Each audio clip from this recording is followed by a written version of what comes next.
Well, lobstering is a job that many Mainers continue late into their lives. And if you need any proof, look no further than Virginia Oliver from Rockland. Known as the Lobster Lady, Virginia Oliver turned 104 this month.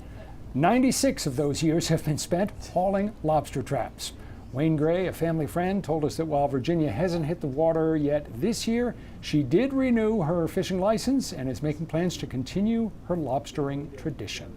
Wayne also tells us that this year she was offered membership in the Cardiff Royal Naval Association in Great Britain.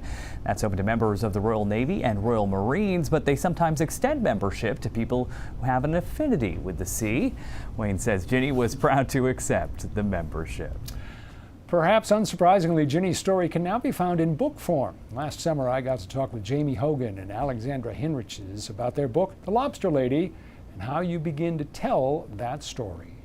I did sketches, but the first thing I did was try to meet her, and so I had gotten the manuscript from Charles Bridge and loved it, and it opens in her kitchen eating donuts, and I was like, that's a book for me.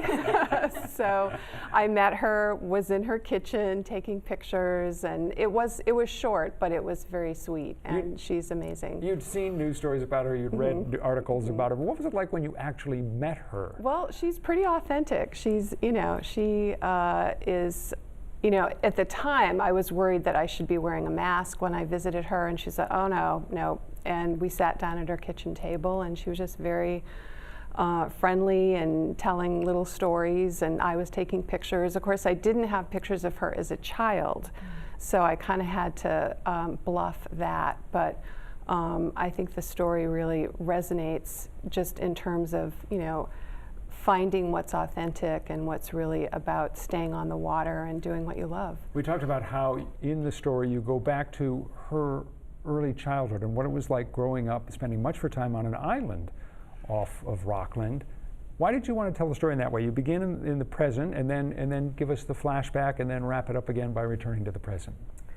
I think that a lot of people had and have the question, well, why do you do it? And for Virginia, it's always been what she's loved.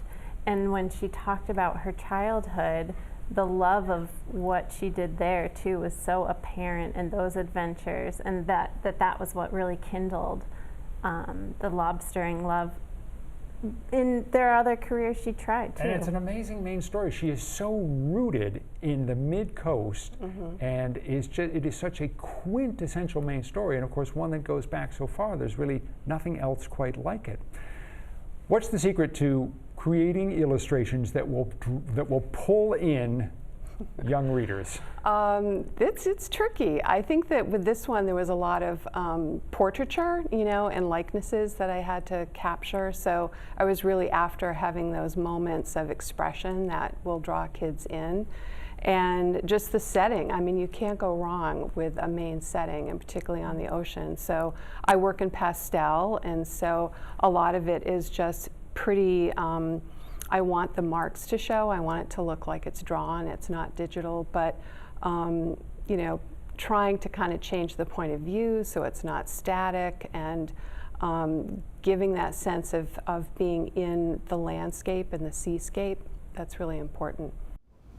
That is not the only children's book about Virginia Oliver that we've talked about on 207. We have also spoken with Barbara Walsh and Shelby Krause about their book, also called The Lobster Lady.